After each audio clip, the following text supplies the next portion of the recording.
Olá, muito bom dia. Está no ar o primeiro Entrevista do Ano, programa que é uma parceria entre a Vale e a SP Rio e que você pode participar enviando sugestões de perguntas para o nosso convidado do dia. E hoje nós recebemos aqui no estúdio o prefeito de São José dos Campos, Felício Ramute. Prefeito, muito obrigado pela sua disponibilidade. Prazer estar aqui. Bom dia a todos. Bom, e quem me acompanha aqui na mesa é o jornalista Douglas Cruz. Muito obrigada, Douglas. Bom dia, Thaís. Bom dia, prefeito. E lembrando que estamos ao vivo, vocês podem participar aí mandando suas perguntas para o prefeito. Bom, para a gente dar início à nossa sequência de perguntas, vamos começando falando da linha verde, prefeito.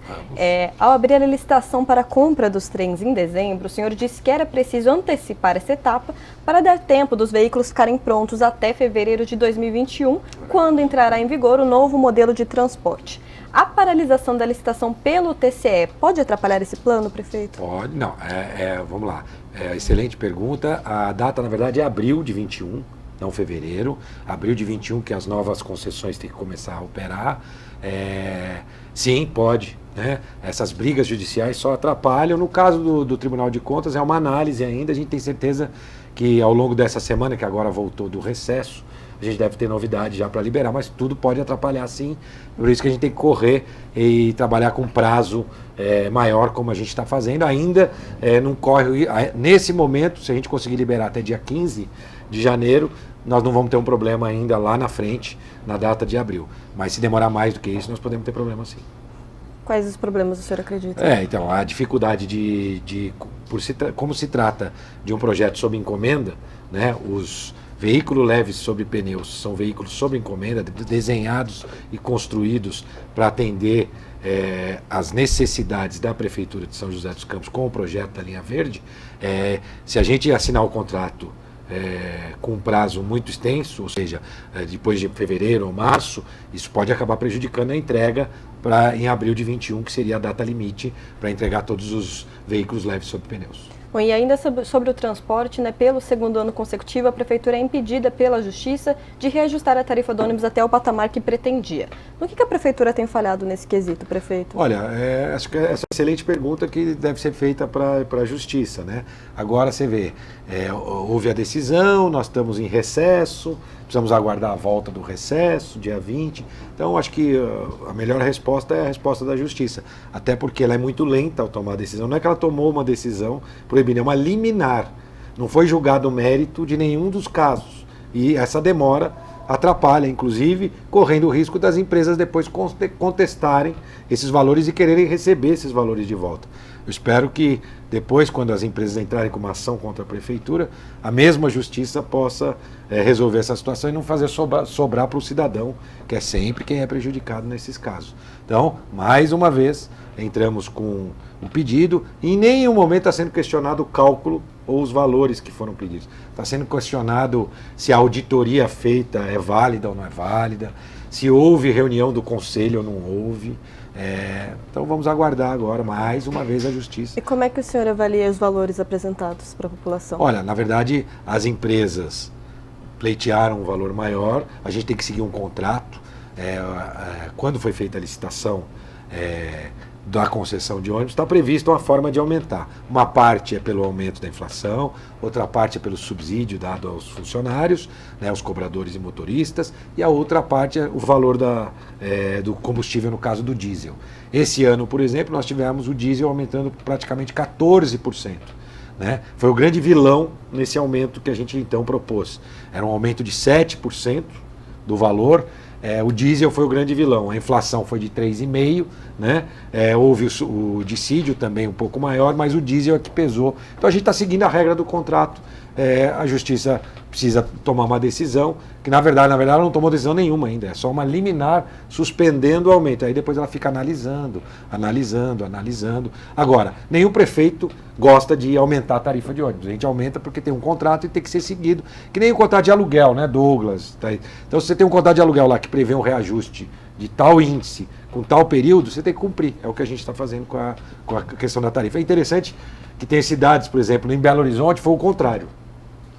A Justiça determinou o aumento da tarifa, né?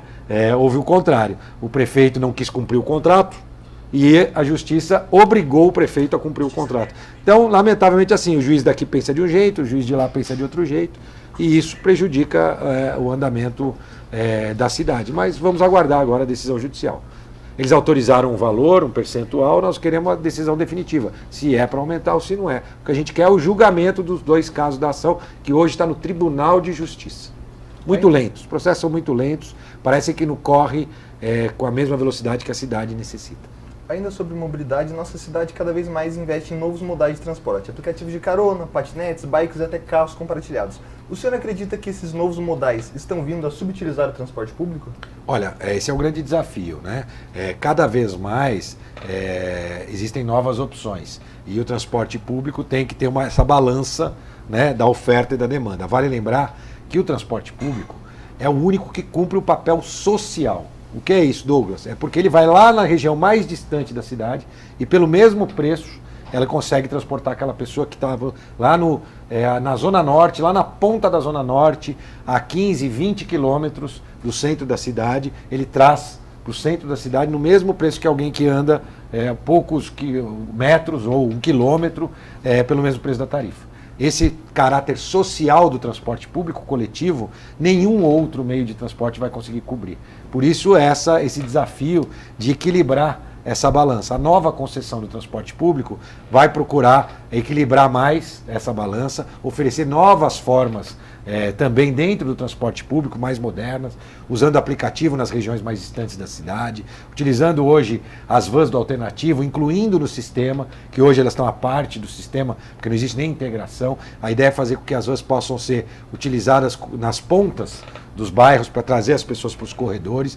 Enfim, nós estamos desenhando um novo edital para que a gente possa oferecer ônibus mais confortáveis, a linha verde, o VLP vem nesse objetivo, para também oferecer o transporte público atraindo mais passageiros. A cada ano se perde passageiros, no último ano a perda foi pequena, né, aqui em São José, mesmo com todas essas novas opções. O que a gente tem que deixar claro é que a gente não pode valorizar uma em detrimento de outra. O automóvel é importante, você falou de aplicativo, recentemente lançamos um aplicativo de táxi também, para os taxistas, né, bicicleta, exatamente, enfim. sobre o aplicativo de táxi, é que o Bruno Requião, ele está questionando, ele disse que foi lançado na semana passada, mas que ele não está funcionando, ele perguntou quando que vai funcionar. O Felipe Aguiar também, que questionou sobre mobilidade, ele perguntou se o senhor pode disponibilizar uma planilha para aprovar e justificar o aumento da passagem para a população ter acesso. Claro, mas já está no site da Prefeitura, Bruno, todos os aumentos, tem todas as planilhas divulgadas, né, com o total de passageiros, isso é obrigado a Prefeitura a fazer, é apresentado numa audiência pública, e a gente, no site da Prefeitura, se você entrar na Secretaria de Mobilidade,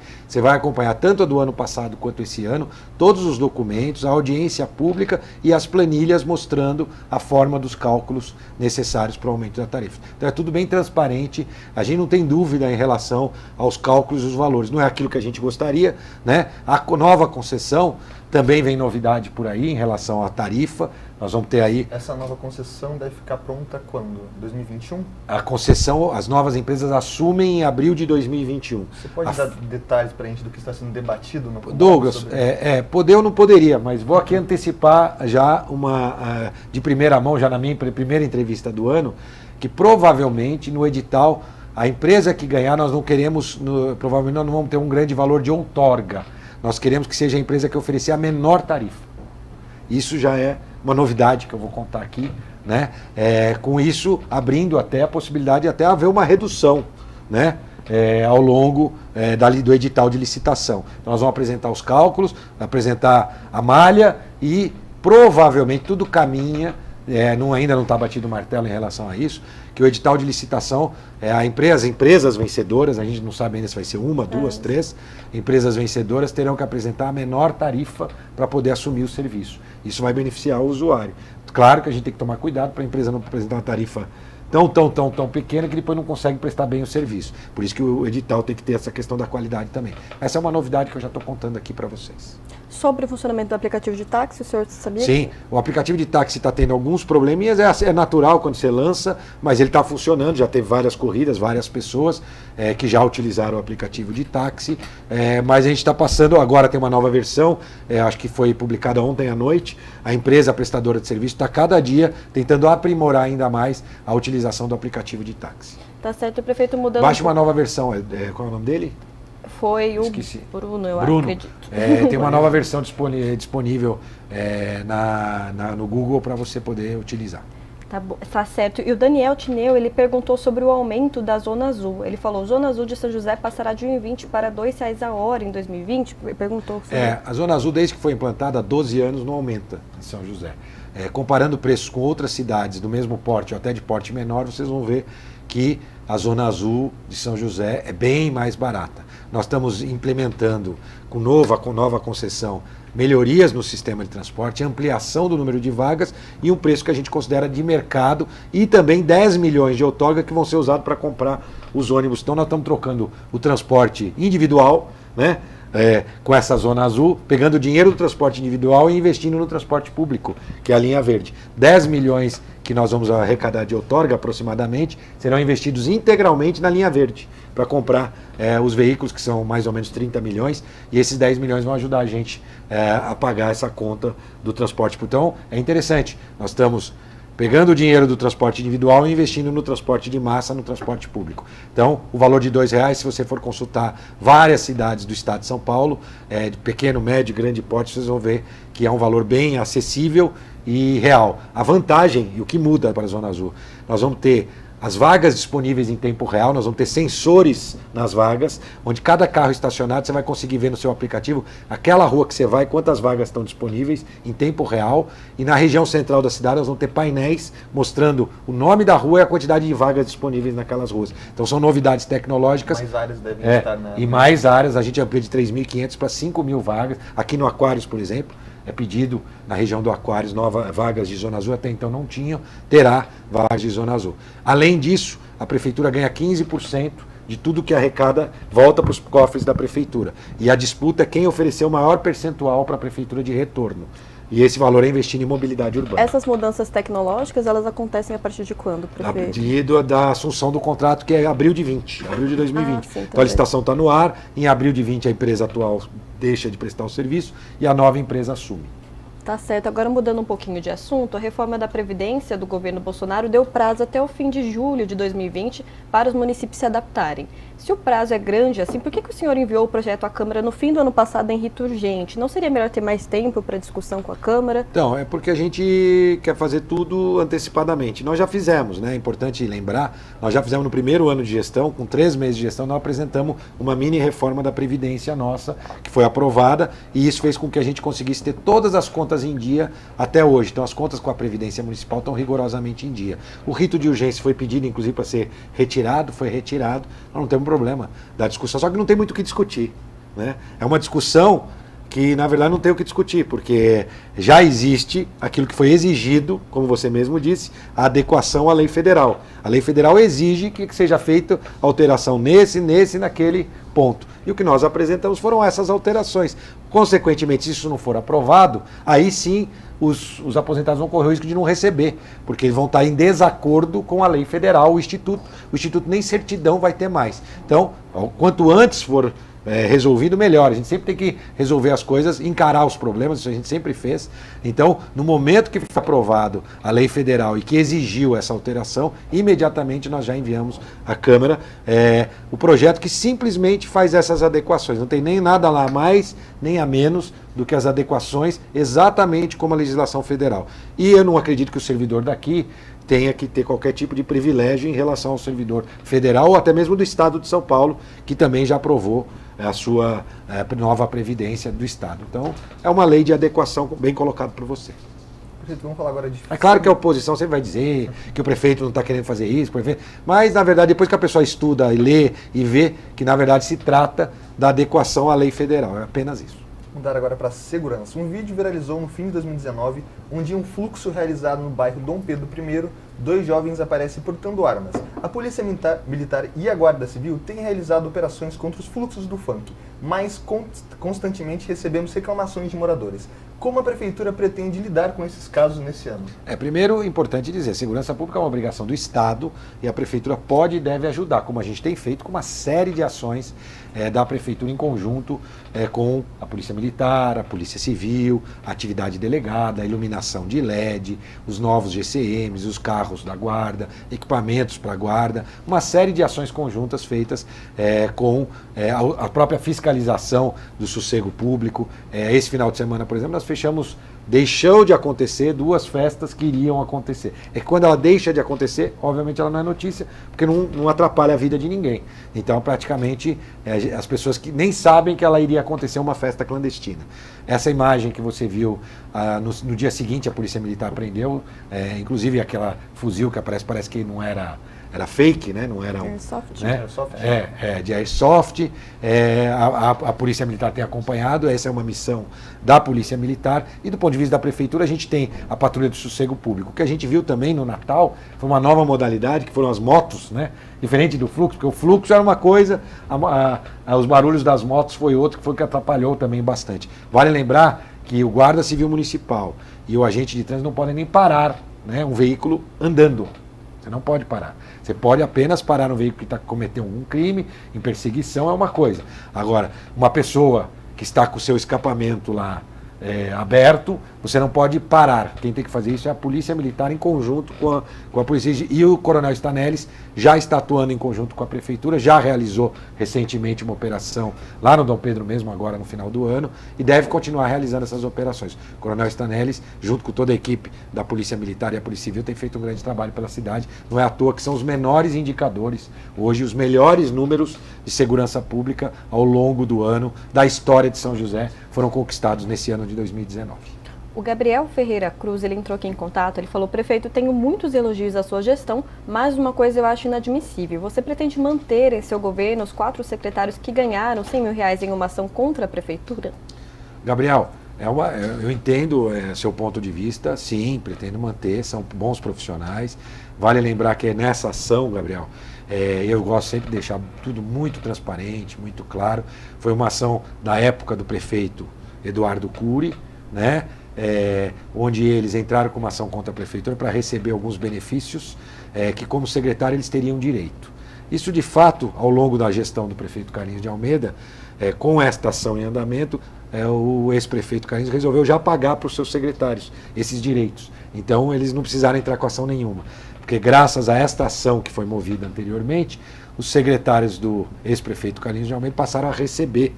Houve uma alteração na forma de pagar da prefeitura, eles já passaram a pagar isso que não era pago. Depois, já agora na minha gestão, eu também continuo pagando aquilo que não era pago. E esses secretários, então, entraram com uma ação e ganharam a ação, né? Todos os recursos foram feitos, isso é bom também deixar claro, porque houve um boato dizendo que a prefeitura não recorreu, houveram mais de 5 tentativas de recurso, e em todas as instâncias esses secretários ganharam esse direito de receber esses valores não pagos a eles. Bom, consequência disso é que a prefeitura terá que fazer esse pagamento, provavelmente deve acontecer em 2021 esses pagamentos. Vale lembrar que esses mesmos secretários também foram condenados a devolver recursos para a prefeitura, né? Houve um aumento, viu, Gabriel, que foi dado por uma legislação, e aí a justiça entendeu que esse aumento não deveria ser dado aos secretários, e a grande maioria desses mesmos secretários tem que fazer uma devolução de dinheiro, que provavelmente deve acontecer esse ano. Então, do mesmo jeito que eles tiveram um ganho, eles também tiveram essa perda, direitos que foram contestados de um lado e de outro lado, né? São bons profissionais, gente honesta, que é o que a cidade precisa, e nós vamos sim, eu pretendo continuar com esses secretários trabalhando, até porque, como você mesmo viu, foi um direito adquirido. Olha, para você ter uma ideia, na Urban, hoje nós devemos ter por volta de 160 ações trabalhistas de funcionários que estão trabalhando na Urban, né? Ontem mesmo eu estava vendo esse número, são 160 ações de funcionários. Não é porque eles entraram com a ação trabalhista que nós estamos demitindo esses funcionários da Urban. A justiça vai ver se eles têm ou não têm direito. Então isso faz parte. Óbvio que o ideal é que isso não tivesse acontecido e que esses secretários já tivessem recebido esses direitos desde o começo, né? Não foi o que aconteceu, mas a justiça entende que agora eles têm direito. Não tem nada, na minha opinião, que desabone, não são pessoas desonestas ou pessoas que fazem as coisas de forma não correta. Portanto, eu pretendo manter esses secretários na minha gestão. Perfeito, agora entrando na área da saúde. Em 2019, a Prefeitura realizou mutirões de atendimento em algumas especialidades, como a catarata, por exemplo. Em 2020, em qual área a Prefeitura deve atacar nas especialidades? Normalmente a gente não faz mutirão, né? O que a gente faz é uma ampliação de número de atendimentos e amplia também de acordo com a oferta e a demanda. Porque o mutirão tem aquele problema, você realiza o mutirão, passa 2 meses, de novo tem fila. Então a gente toma um cuidado para quando tomar uma ação como essa, equilibrar a oferta e a demanda. Olha, hoje eu fui visitar o centro de especialidades, né, para a gente poder diminuir a fila de especialistas, que nós ainda temos muitas especialidades com filas. Outras já não. Cardiologista, ortopedista, oftalmologista, nós já conseguimos ter o atendimento num tempo adequado. Já neurologista, gastro, a gente tem problemas, né? Alguns exames, por exemplo, ultrassom de abdômen, a gente tem problema de fila. Então nós estamos trabalhando em algumas especialidades para aumentar a oferta, equilibrar com a demanda e passar então a atender. Então a gente vai focar agora em exames de imagem, especificamente ultrassom, e as especialidades que a gente ainda não conseguiu diminuir a fila. E eu acompanho todos os dias e estamos trabalhando para, assim como fizemos com as UBSs, ampliar muito o atendimento em especialidades. Tem algumas reclamações agora aqui relacionadas à saúde. A Teodora Rodrigues diz que não tem médico no UBS de Altos de Santana. A Rita Veneziano fala: bom dia, prefeito. Fala que está faltando médicos nos postinhos. A Roberta Santos falou que no hospital municipal estava faltando catéter. Então vamos lá. Primeiro, a primeira que diz que não tem médico. Nenhum posto de saúde falta médico. Não existe isso. Todos os postos de saúde têm médico, né? Se ela for mais específica, quando que ela foi marcar consulta. Altos de Santana. Mas que médico, né? Todo posto de saúde tem médico, né? Ela pode não ter a quantidade de médico que ela gostaria que tivesse, mas uma coisa agora, nenhuma UBS da cidade falta médico, ou seja, é aberta sem médico. Então todas elas têm médico. Depois a falta de catéter no hospital municipal, eu preciso checar, mas o hospital municipal está com os pagamentos rigorosamente em dia, e eu não acredito que esteja faltando catéter, até porque é um hospital complexo, com vários tipos de atendimento, mas eu vou levar a reclamação, porque ela está sendo bastante específica, né? O hospital municipal hoje faz um atendimento de excelência, a grande maioria das pessoas que são atendidas pelo hospital municipal elogiam o atendimento do hospital municipal. Agora, pode eventualmente acontecer, eu não acredito que esteja acontecendo, mas também não posso duvidar de alguém que entra e coloca a falta tão específica do catéter. Hoje é que eu estou sem a Valéria aqui, senão ela já podia fazer essa consulta já com a diretoria do Hospital Municipal, mas depois eu passo a resposta para passar para vocês. Ainda sobre a saúde, a Prefeitura de São José dos Campos inicia em janeiro uma campanha de atualização dos dados cadastrais dos munícipes. Qual o objetivo dessa atualização? Então vamos lá. Primeiro, nós consultas. Gabriel, a gente faz 10 mil consultas todos os dias na saúde. Acabamos de fazer um investimento recorde na saúde, 740 milhões, estou arredondando aqui, foram investidos na saúde no ano de 2019. Já está previsto para 780 milhões para 2020. O que acontece, cada vez que a gente melhora mais a saúde em São José, vem mais gente de fora ser atendida. E a gente precisa da atualização dos dados com o CPF, porque nós vamos cruzar a informação para atender prioritariamente quem é de São José. A gente tem que deixar, de dar prioridade para quem não é de São José. Vocês sabem, vocês devem conhecer muita gente que traz gente de fora, sul de Minas, para ser atendido de São José. Isso tira a vaga do cidadão disso aí. E quanto mais a gente atende, melhor a gente atende, mais gente vem de fora. Então, esse é o objetivo do recadastramento. Dar preferência para quem é de São José, para que a gente possa, inclusive, diminuir as filas. É claro que a urgência e a emergência a gente é obrigado a atender quem vem de fora. Uma pessoa acontece um acidente na Dutra, a gente é obrigado a atender, Douglas. Mas uma consulta com especialista, um parto, uma cirurgia de alta especialidade, nós não precisamos atender quem é de fora, até porque o governo federal não repassa nem um centavo para a cidade por conta desses atendimentos de quem é de fora da cidade. Tá certo, vamos falar da Ponte Estaiada então, vamos. Prefeito. Desde que o projeto da Ponte Estaiada foi apresentado em 2018, o senhor dizia que esse dinheiro só poderia ser usado para o arco porque seria um recurso do BID. O BID diz que não financia a obra. Então esse dinheiro poderia ou não ser usado para outra coisa? Então, eu vou repetir, eu tenho repetido nos últimos dias, todos os recursos usados na Ponte Estaiada, no Arco da Inovação, tem como origem o empréstimo de financiamento do BID. Agora, acho que quinta-feira nós vamos fazer uma coletiva, nós vamos mostrar, não adianta falar, né? A gente tem que mostrar. Eu gostaria que não fosse assim, eu preferia ter feito a obra como eu fiz com a Arena, sem usar recurso de empréstimo, seria melhor, né? Porque a gente não ia ficar devendo, né? Mas nós tivemos que usar, sim, esse recurso que tem como origem o BID para poder financiar essa obra. Lembrando, todos os recursos do contrato de empréstimo BID devem ser feitos e aplicados em obras de infraestrutura, como foi o caso do Arco da Inovação e da Ponte Estaiada. Nós vamos apresentar todos os documentos, mostrando desde o momento em que a obra foi aceita pelo BID, depois todos os acompanhamentos da obra feitos pelo BID, até o momento onde o BID aponta que não está financiando a obra da Ponte Estaiada, e nós vamos explicar então como que esses recursos têm origem do BID e só podem ser utilizados em ativos, em obras de infraestrutura, como de fato foram utilizados. Não há nada que o senhor conseguiria comprovar. nos antecipar? Não, a gente vai mostrar, porque lá a gente vai mostrar os documentos, vai mostrar com transparência tudo que foi feito. A gente nem queria, na verdade, estar falando sobre esse tema, né? Mas nós vamos acabar tendo uma oportunidade de mostrar para a imprensa e para a sociedade que nessa gestão, quando um problema aparece, a gente tem que ter a habilidade de resolvê-lo. E foi isso que a gente fez em relação ao empréstimo do BID. Vocês vão entender como isso aconteceu, mas nada mudou. O recurso tem como origem o financiamento do BID e só pode ser utilizado em ativos e em obras de infraestrutura. E obra pronta no primeiro trimestre?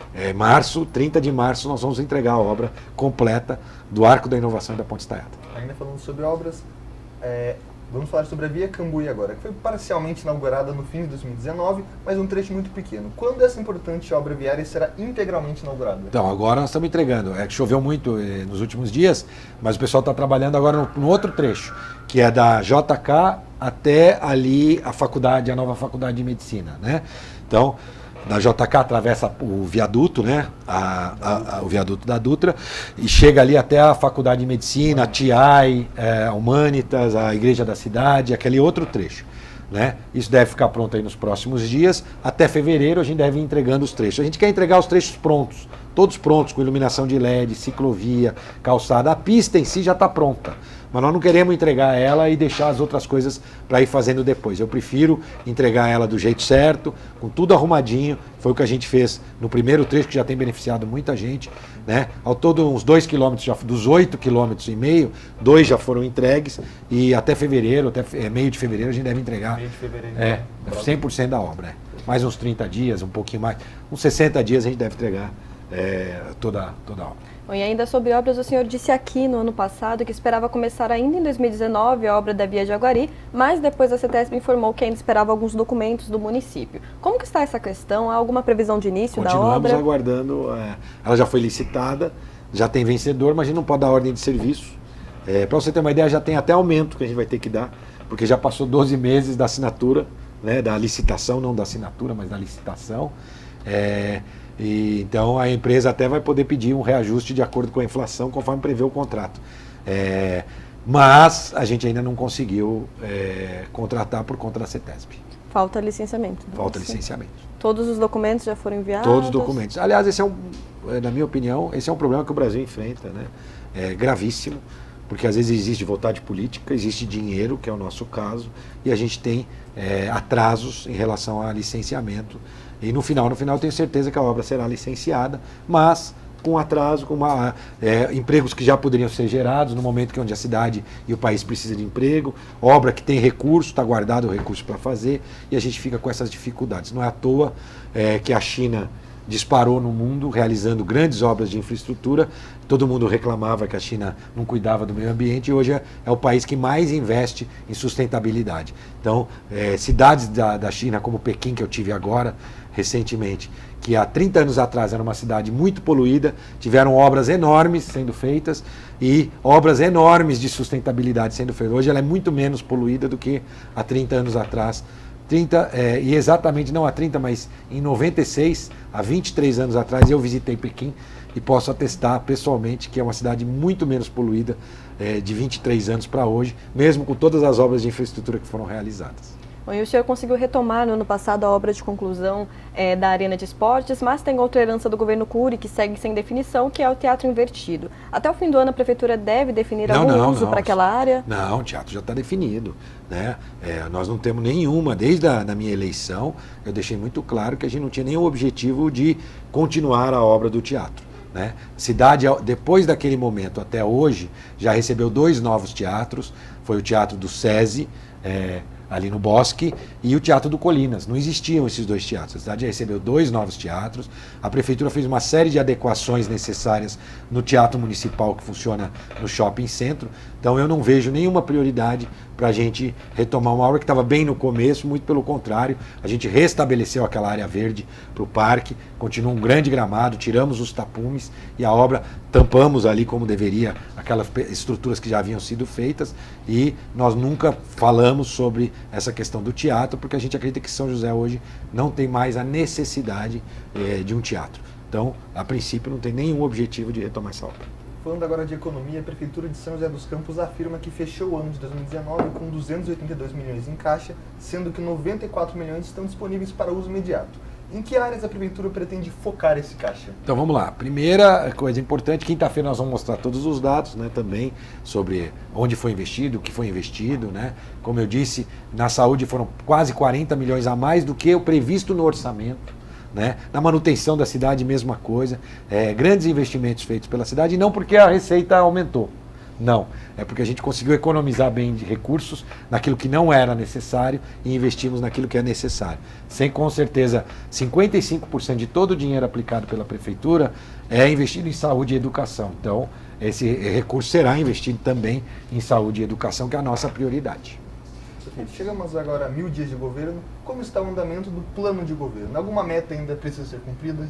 Olha, nós fizemos muita coisa, né, do plano. Acho que o Vale deve publicar aí o promessômetro, né? Nós avançamos muito em relação àquilo que a gente havia se comprometido, e fizemos muita coisa que sequer havíamos nos comprometidos.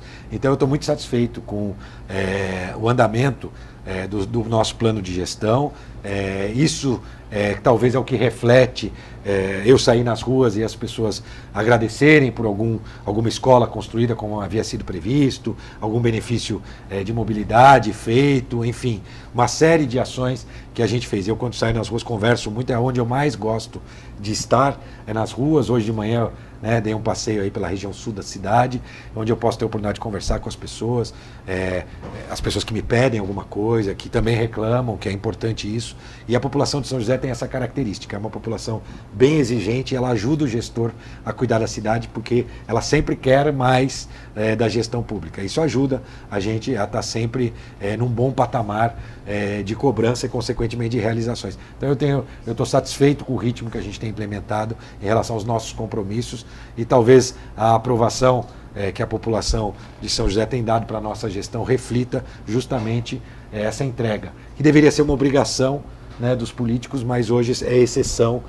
os políticos que apresentam um plano de gestão e cumprem a grande maioria dele.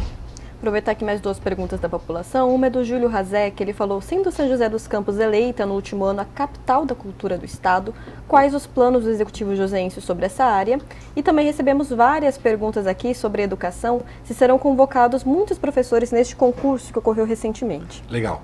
Eu vou falar do concurso e depois falo do Júlio, né? É importante. Tá certo. Primeiro, sobre o concurso, também é importante. São 178 milhões que nós investimos em infraestrutura para as escolas. Novas escolas, reformas das escolas antigas, mas, né, uma educação de qualidade não se faz com tijolo, né, ou com computador, ou com nova iluminação, né, não, ela se faz com professores, né, com profissionais da área de educação capacitados, treinados. Nós ampliamos muito o número de treinamento e, mais do que isso, chamamos quase 1.500 novos profissionais na área de educação, professores P1, P2, agentes educadores, até agentes administrativos, ao longo dos concursos que nós realizamos. Terminou o concurso e agora começa um novo concurso que foi realizado. E nós pretendemos chamar aquilo que for necessário, né? Sempre o mínimo daquilo que foi disponibilizado no concurso, mas assim como a gente fez dessa vez, que chamou muito mais do que o estabelecido no mínimo, nós vamos continuar chamando de acordo com a demanda necessária. Então vamos sim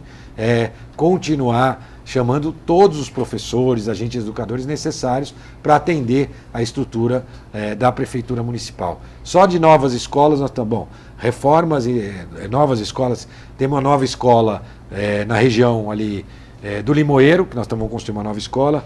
Temos também no Dom Pedro, nós estamos construindo uma nova escola. Mandando aqui a pergunta, a Rosilene pergunta se teremos novas escolas municipalizadas. Ah, boa pergunta.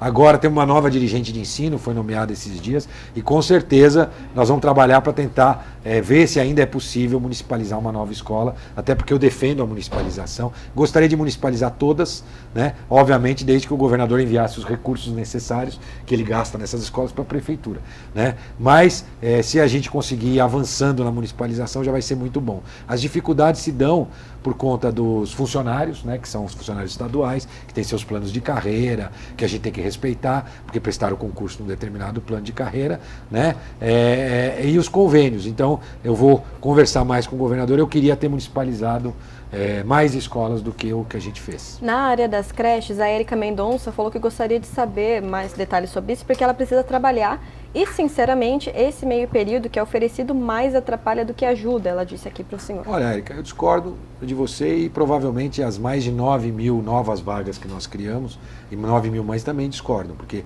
se você pretende trabalhar hoje, com quem fica a sua filha ou seu filho? Fica com alguém, deve ficar com você. Então é uma boa oportunidade para no meio período você deixar ela, inclusive para você poder procurar trabalho. Aí você procura trabalho. Vamos supor que você achou o trabalho, olha que bom. Às vezes você está no trabalho, seu marido também conquistou um trabalho, é uma oportunidade de você, às vezes no outro período, pagar alguém para acompanhar a sua filha, porque aí você já vai ter trabalho. Então, na verdade, eu discordo completamente de você, ajuda muito, muito, muito as mães, e inclusive tem gente, Eric, que defende a importância do convívio com a família. É claro que isso é para quem pode, né? Então são duas ajudas. Primeiro, em quem quer ir procurar emprego, que hoje não pode porque fica com o seu filho o dia inteiro. Então, se ela põe o filho em meio período, ela tem a oportunidade em meio período ir buscar emprego, o que é muito importante. Ou se capacitar para conseguir em meio período, né? Se capacitar nesse meio período. Então já é uma grande etapa que pode ser cumprida. Mas o mais importante de tudo isso, Érica, é que a creche não é um direito dos pais, não. É um direito da sua filha e do seu filho. Porque a criança na creche tem o desenvolvimento cognitivo e a sociabilização. Então, para a criança é muito melhor ela ter a oportunidade de estar na creche, inclusive meio período, né? Porque é quando se tem esse trabalho de sociabilização, né, e de desenvolvimento cognitivo. O outro meio período, daquelas creches em período integral, são, na verdade, acompanhados pelos agentes educadores, mas a criança não tem efetivamente o apoio e o atendimento dos professores dedicados. O desenvolvimento cognitivo e sociabilização é justamente em meio período apenas. Além disso, vale lembrar, em meio período todas as refeições são dadas, e o que a gente quer, lembrando, nós não eliminamos sequer nenhuma vaga de período integral. Ao contrário, ampliamos as vagas também de período integral. E oferecemos meio período para aquelas famílias. E hoje já são praticamente 9 mil novas vagas que nós oferecemos em creche. Então eu discordo de você. Coloque sua filha em meio período, você vai ver que sua vida vai mudar para melhor e da sua filha também, ou seu filho. Chegando ao fim da nossa entrevista, a gente recebeu centenas de perguntas. Focar mais duas aqui para o nosso final. O Benício Santos Júnior fala: bom dia, prefeito, a respeito da administração e continuidade do Provisão do Bosque dos Eucaliptos.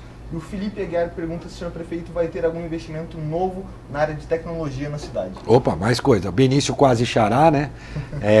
O Benício, o Provisão, o que a gente tem acompanhado, primeiro, importante é o atendimento para o cidadão. O que a gente fez foi contratar novos parceiros nesse período que o Provisão teve dificuldades e está tendo dificuldades de atendimento. Existe uma nova entidade que agora se criou na cidade com o objetivo também de fazer atendimento, né? Dizem até que alugou espaço da mesmo grupo que onde era o Provisão, né, porque pertence à maçonaria, aqueles prédios, e o Provisão utilizava aqueles prédios, e uma nova entidade está querendo prestar um serviço para a cidade, e parece que também acabou alugando ou fazendo um acordo com esse grupo da maçonaria para poder utilizar aquele espaço antes utilizado pelo Provisão. Nós vamos acompanhar, ver toda a documentação, e se eles estiverem habilitados, obviamente, vai ser mais um parceiro que a gente vai poder utilizar. O Provisão em si parece que está, vamos chamar assim, em stand-by, ele não tem atividades ainda, fora a urgência e a emergência, que inclusive eles atendem a cidade, mas eles têm dificuldade nas certidões negativas e uma série de documentos, o que impede às vezes a prefeitura até de contratá-los. O que a gente fez para não prejudicar o atendimento do cidadão foi contratar novos parceiros. Nós temos uma clínica que chama Oftalmed, que está fazendo as cataratas, e o atendimento tem sido muito elogiado. Eu já estive lá algumas vezes e acompanhei as cirurgias, acompanhei os atendimentos atendimentos, e a fila de consulta oftalmológica hoje não existe na cidade, no máximo em 60 dias a primeira consulta oftalmológica. Também fizemos aquela alteração do glaucoma, que hoje é atendido pelo HM, pelo Hospital Municipal, são 5 mil pacientes do glaucoma, também atendidos pelo HM.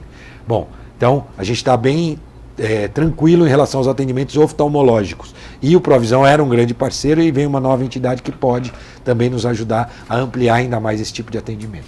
E outra sobre tecnologia? Tecnologia, estamos sempre investindo, mas sempre pensando na tecnologia para fazer com que o dia a dia do cidadão seja melhor, né? Como é o nome dele? Aqui. Né? Então a gente precisa. Tem o SCAS que está parado na justiça também de novo, que é o nosso sistema de câmeras. Então agora estamos aguardando uma decisão do tribunal.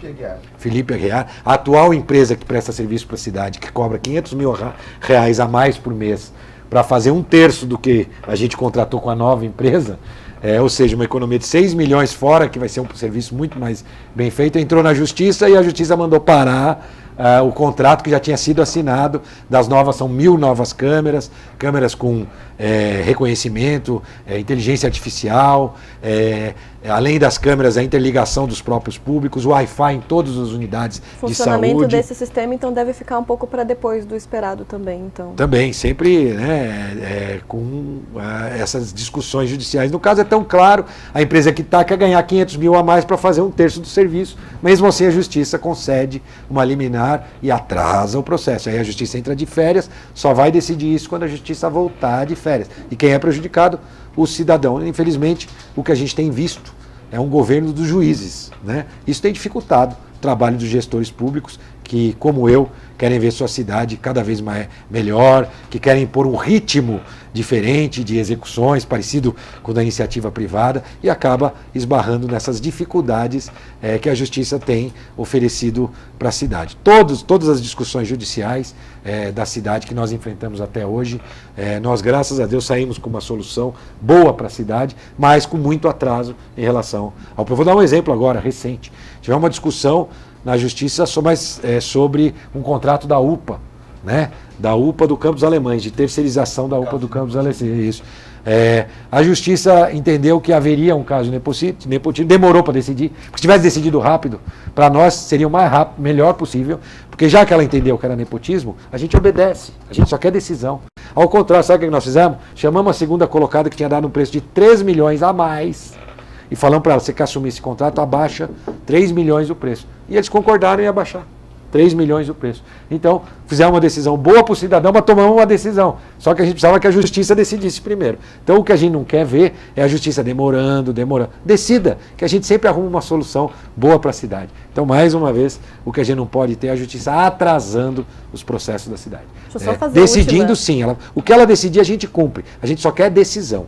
Só a última dos internautas aqui, que a gente já está excedendo o tempo. O Vitor Hugo falou: o prefeito não acha que, caso o São José fosse sede da Copa São Paulo de Futebol Júnior, a cidade teria maior visibilidade em âmbito nacional? Olha, já fomos, né? A cidade já foi sede e realmente, pelas dificuldades e pelas prioridades de investimento, nós optamos por não. A última proposta era por volta de 700 mil reais para realizar a copinha aqui, né? Pela realidade da cidade, pelos investimentos que a gente vinha fazendo, agora a cidade começa a respirar, né? E pode sim se habilitar no futuro a receber de novo a Copa São Paulo. O que ela de fato faz é movimentar o turismo na cidade, do ponto de vista de visibilidade, ela é uma certa visibilidade, mas mais importante do que a visibilidade é dar oportunidade para os nossos jovens de ver a copinha acontecendo aqui, dos atletas, do atleta cidadão, né, de ver alguns futuros ídolos de perto, né, porque são os jovens que se tornam grandes ídolos no futuro, saber que eles podem chegar lá. Então a copinha tem, além do investimento que a copinha traz no turismo, hospedagem na cidade, então a copinha é um grande evento, sim, né? Mas a cidade ainda não estava no ponto para receber. Mas nunca a gente descartou essa possibilidade futura. Mais uma vez, existe uma possibilidade futura da cidade se habilitar para a copinha. Uma pergunta recorrente: com as eleições municipais batendo a nossa porta, o senhor será candidato à reeleição? Boa pergunta, hein? Boa pergunta. Não, eu não decidi ainda esse tema, né? O nosso foco tem que ser entregar, né, aquilo que o cidadão espera da administração pública, continuar focado no trabalho, na gestão, porque é assim, Douglas, Thaís, quanto antes você começa a campanha, antes você termina o governo. A gente quer estender o governo até o último dia possível do ponto de vista jurídico, né? Em relação às eleições. Então eu vou decidir isso lá no último dia necessário para eu poder decidir. Por enquanto, o meu foco é em continuar focado em atender as demandas e entregar cada compromisso que eu fiz com o cidadão de São José na minha campanha. Bom, chegamos então ao final do nosso programa. Prefeito, eu gostaria de agradecer de novo a disponibilidade do senhor em vir até aqui. Eu que agradeço, muito bom poder participar com você, Thaís, com você, Douglas, com vocês que estão nos acompanhando. O nosso objetivo é sempre dar total transparência, por isso que programas como o de vocês, que tem a participação direta da população, sem filtro aqui, né? Faz com que a gente possa esclarecer pontos e ser cada vez mais transparente com um único objetivo, de servir e de prestar um melhor serviço para o cidadão de São José. Obrigado aos dois pela oportunidade. Bom, nós recebemos centenas de perguntas. Se você não foi atendido, envie a sua pergunta em inbox para o Vale SP Rio, que a gente vai estar encaminhando para a assessoria do prefeito. E acompanhe também a repercussão dessa entrevista no Jornal Vale e no site da SP Rio+. Bom, então eu agradeço novamente a você que nos acompanhou, interagiu por meio das redes sociais. Na próxima quinta-feira nós vamos disponibilizar uma entrevista com o prefeito Felipe Augusto de São Sebastião, então nos acompanhe e a gente se vê em breve. Até mais. Tchau, tchau.